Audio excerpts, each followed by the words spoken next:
नमस्कार दोस्तों, mutual fund में इन्वेस्टमेंट करना है बट मार्केट के रिस्क से हमारा पोर्टफोलियो कम रिस्की रहे, ऐसा कुछ करना है। तो इसी चीज़ के लिए सबसे पहले हम लोग यहाँ पर जो देख रहे हैं, इसके ऊपर ध्यान देना बहुत ज़्यादा ज़रूरी है और वो ये है कि हमारे पोर्टफोलियो का रिस्क हम लोग कैसे कम करें, हमारे म्यूचुअल फंड इन्वेस्टमेंट का रिस्क हम लोग कैसे कम करें। तो इस विषय पे हम लोग थोड़ा सा यहाँ पर बात करने वाले हैं और सबसे पहली चीज़ को आप ध्यान रखें कि रिस्क को मैनेज करना आपने सीखना है। तो this is very important friends. तो आप अगर आपको इन्वेस्टमेंट करना है पर रिस्क नहीं लेना है, ऐसा होता नहीं है।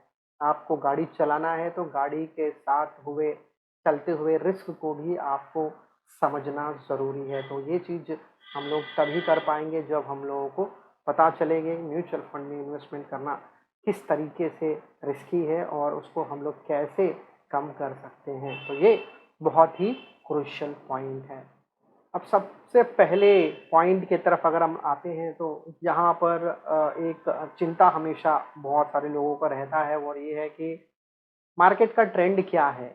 सो स्टॉक मार्केट में हम लोग इन्वेस्टमेंट करना चाहते हैं तो सवाल ये आता है कि मार्केट ऊपर जा रहा है कि मार्केट नीचे आ रहा है। तो ऐसे सवाल अगर आप के दिमाग में है तो आपके लिए ये दो पहले से ही म्यूचुअल फंड में ऐसे जो है प्लान्स आ गए हैं। तो सबसे पहली चीज़ मंथली इन्वेस्टमेंट करना है, एसआईपी। तो आप कभी भी का स्टार्ट कर सकते हो, मार्केट ऊपर में है मार्केट नीचे में है, एसआईपी के लिए बहुत ही बढ़िया समय रहता है। और वही अगर आपको लमसम इन्वेस्टमेंट करना है, आपके पास 50 लाख है, आपके पास 1 करोड़ है, आपके पास 5 लाख है, आपके पास 10 लाख है, लमसम इन्वेस्टमेंट करना है तो एसटीपी का तरीका बहुत ही बढ़िया है। तो इसको आप यूज़ कर सकते हो और मार्केट के रिस्क को कम कर सकते हो। और दूसरा तरीका ऐसा है दोस्तों कि जब भी आप इन्वेस्टमेंट करो तो आप अपने एसेट को जो है एक फिक्स्ड परसेंटेज दे दिया करो और उसको बीच बीच में जो है आपको रीबैलेंस करते जाइए। दोनों चीज़ें बहुत बेहतरीन तरीके से आपके इन्वेस्टमेंट के पोर्टफोलियो को डाउन साइड रिस्क को प्रोटेक्ट करता है। जैसे यहाँ पर मैंने आपको एग्जांपल के रूप में दो एग्जांपल दिए हैं। तो यहाँ पर हम लोग देख रहे हैं कि 40% अगर आप डेट में डाल रहे हो और 60% आप इक्विटी में डाल रहे हो तो इसका होगा क्या कि आपका पोर्टफोलियो जब भी आप डेट कम हो गया इक्विटी ज़्यादा है तो इक्विटी का परसेंटेज जो है आप कम कर सकते हो और डेट में आप ला सकते हो। तो रीबैलेंसिंग कैसे करना है इसके ऊपर मैं किसी और दिन वीडियो ज़रूर बताऊंगा, बट अभी फ़िलहाल जो हम लोग देख रहे हैं यहाँ पर ये है कि एसेट का परसेंटेज होना बहुत ज़्यादा ज़रूरी है और उसको रिबैलेंस करो आप। और दूसरा तरीका ये है कि दूसरा तरीका यहाँ पर आप देखो 20% डेट में है, 10% लिक्विड में है, 10% गोल्ड में है और 60% आप इक्विटी में भी जा सकते हो। तो ये एक तरीका है। और एक छोटे से एग्जाम्पल के साथ मैं बात करता हूँ। 2023 2022-23 का आप जो है 12 महीने का अगर आप रिटर्न देखोगे तो इक्विटी में आपको बहुत कम रिटर्न मिलेंगे या कुछ कुछ के आपको बिल्कुल नेगेटिव मिलेंगे। और उसी समय ऊपर के तीनों डेट, लिक्विड और गोल्ड ने बहुत अच्छा रिटर्न दिया है। लगभग आप इसको कलेक्टिवली अगर आप देखो तो 7.5% के करीब आपका बनेगा, 6 से 7% आराम से बन जाता है। तो ये डाउन साइड रिस्क कम हो रहा है तो आपके पोर्टफोलियो में कम से कम कुछ तो रिटर्न दिखेगा। तो ये जो है आपके हाई रिस्क की पोर्टफोलियो को कम करने का तरीका रहता है। तीसरा पॉइंट मैं बोलूँगा, जब इक्विटी स्कीम में आप इन्वेस्टमेंट करो तो आप जो है लो रिस्क फंड में आप चले जाओ। अब सवाल आता है कि लो रिस्क होता क्या है। तो लो रिस्क में दो बहुत इंपॉर्टेंट मेजरमेंट्स हैं। मेजरमेंट्स आप इसको देखो, स्टैटिस्टिकल नंबर्स रहते हैं, इसकी तरफ ध्यान दो। पहला वाला है कि बीटा आपके फंड का जो है 1 से कम हो। तो बीटा जब भी आप स्टॉक की बात करो, आप म्यूचुअल फंड की बात करो, बीटा 1 से कम होना चाहिए और वो अगर है तो मार्केट के रिस्क से आपके पोर्टफोलियो का रिस्क कम है। और दूसरा पॉइंट ये है कि स्टैंडर्ड डिविएशन की बात कर रहे हैं। अभी स्टैंडर्ड डिविएशन में जो है आपके बेंचमार्क, आप जो भी स्कीम में इन्वेस्टमेंट करते हो उस बेंचमार्क का स्टैंडर्ड डिविएशन जो है उसके करीब होना चाहिए या फिर उससे कम होना चाहिए, काफ़ी अच्छा रहता है।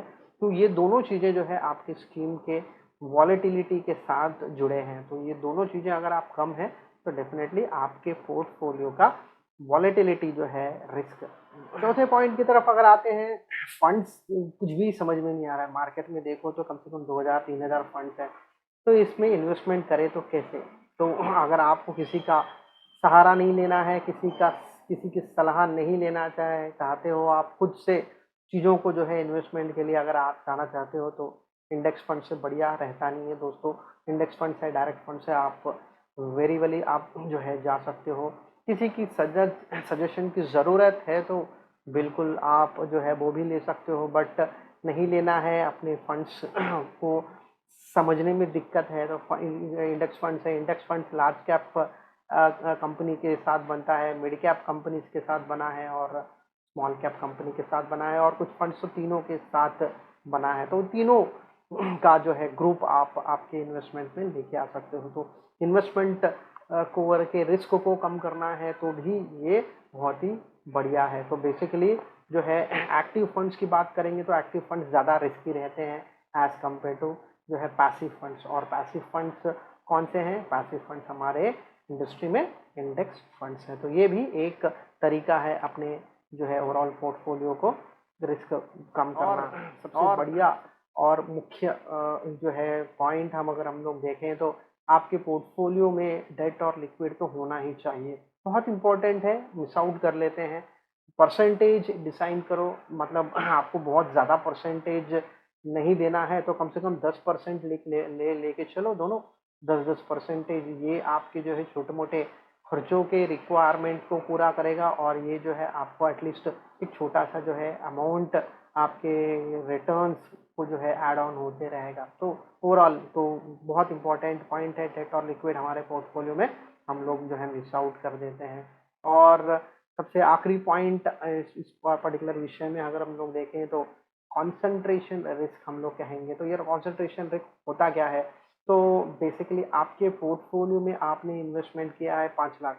अब ये 5 लाख मैं इन्वेस्टमेंट कर रहा हूँ, पर जो भी स्कीम में मैंने इन्वेस्टमेंट किया है, सारे स्कीम के इन्वेस्टमेंट्स को पकड़ के मैंने देखा है कि 65% जो है फाइनेंशियल सर्विसेज में पैसे जो है इन्वेस्टेड हैं, और बाकी 35% दूसरे इंडस्ट्रीज में पैसे हैं।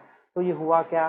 This is example of concentration risk. So आपका पोर्टफोलियो सिर्फ फाइनेंशियल सर्विसेज परफॉर्म करने पे आपका पोर्टफोलियो परफॉर्म करेगा। तो ऐसी चीज़ों से थोड़ा सा जो है दूर रहिएगा अगर आपके पोर्टफोलियो के रिस्क के साथ जो है रहता है। बट इसके साथ कुछ एग्जांपल ज़रूर दूंगा देने वाला हूँ फ्रेंड्स, तो उसको थोड़ा सा आप ध्यान दीजिएगा, बहुत अच्छे से समझ में आएगा। और मैं हमेशा अपने इन्वेस्टमेंट के रूप में मैं हमेशा लोगों को इससे बचने के लिए कहता हूँ। लोगों को बहुत अच्छा लगता है, कुछ एएमसी इसके फंड्स बहुत ही बढ़िया कर रहे थे 2017-18 में।